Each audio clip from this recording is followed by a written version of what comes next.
Assalamualaikum warahmatullahi wabarakatuh. Perkenalkan, nama saya Siti Hairunisa Burhanuddin, mahasiswa Fakultas Ilmu Hukum kelas HE20B dari Universitas Al-Azhar Indonesia. Kali ini saya akan membahas tentang kasus sengketa dagang Indonesia di forum WTO yang mewajibkan Indonesia untuk menerima hukuman dan membayar sejumlah kerugian. Berikut materi yang akan saya sampaikan. Kasus sengketa dagang Indonesia di forum WTO yang menyebabkan kerugian.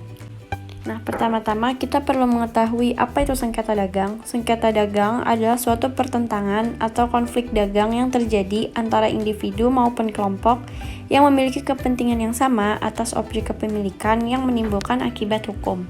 Nah, lalu apa itu WTO? WTO atau World Trade Organization adalah suatu lembaga internasional yang berfungsi untuk membantu negara mengawasi pelaksanaan perdagangan internasional. Nah, WTO itu sendiri bertujuan untuk memastikan aliran dagang perdagangan tetap berjalan dengan lancar. Indonesia pernah memiliki beberapa kasus sengketa dagang yang diselesaikan di atas meja WTO yang mengakibatkan Indonesia mengalami kekalahan, sehingga Indonesia mesti menerima hukuman untuk membayar sejumlah kerugian. Nah, kasus-kasus tersebut adalah yang pertama, kasus Indonesia dengan Amerika Serikat dan Selandia Baru. Indonesia dilaporkan kepada WTO oleh Amerika Serikat dan Selandia Baru terkait dengan kuota impor hortikultura.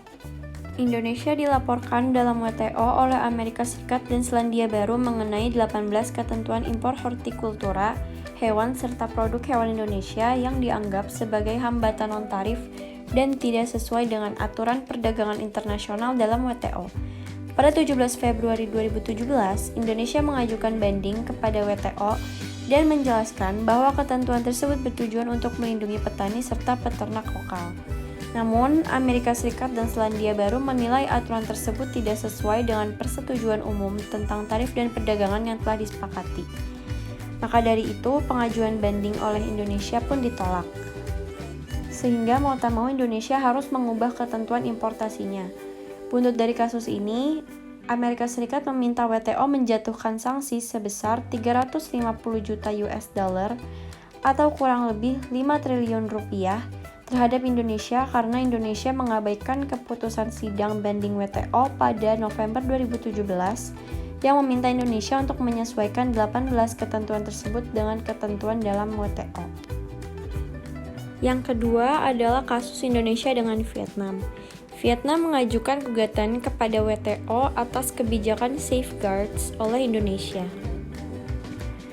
Pada tahun 2014, pemerintah Indonesia memberlakukan safeguards terhadap produk impor canai lantaian dari besi atau baja bukan paduan atau baja lapis aluminium seng atau biasa disingkat dengan BJLAS, berupa bea masuk tindakan pengamanan dengan dasar hukum Keputusan Menteri Keuangan nomor 137.1-PMK.011-2014. Sebagai salah satu negara terbesar pengekspor produk BJLAS, Vietnam mengajukan gugatan ke WTO terhadap kebijakan safeguards yang dilakukan pemerintah Indonesia dengan alasan bahwa pemberlakuan safeguards oleh pemerintah Indonesia tersebut dinilai sebagai tindakan yang diskriminatif. Kasus tersebut akhirnya berlanjut hingga tingkat banding. Pada Agustus 2018, Dewan Banding WTO mendukung gugatan Vietnam terhadap Indonesia terkait dengan kasus diskriminasi impor produk BJLAS dan menyatakan Indonesia bersalah dalam kasus tersebut. Lalu yang selanjutnya adalah kasus Indonesia dengan Australia. Indonesia pernah menggugat Australia terkait dengan kebijakan kemasan rokok polos karena dianggap melanggar kesepakatan umum tentang tarif dan perdagangan. Selain Indonesia, beberapa negara lainnya seperti Honduras, Republik Dominika, Ukraina, dan Kuba juga ikut menggugat Australia. Kebijakan tersebut juga dianggap bertentangan dengan salah satu aturan dalam WTO yang menyatakan bahwa anggota WTO tidak diperkenankan untuk menerapkan persyaratan khusus yang dapat mempersulit penggunaan merek dagang. Namun berdasarkan panel WTO, kebijakan Australia tersebut dinilai bertujuan untuk meningkatkan kesehatan masyarakat dengan mengurangi penggunaan produk tembakau.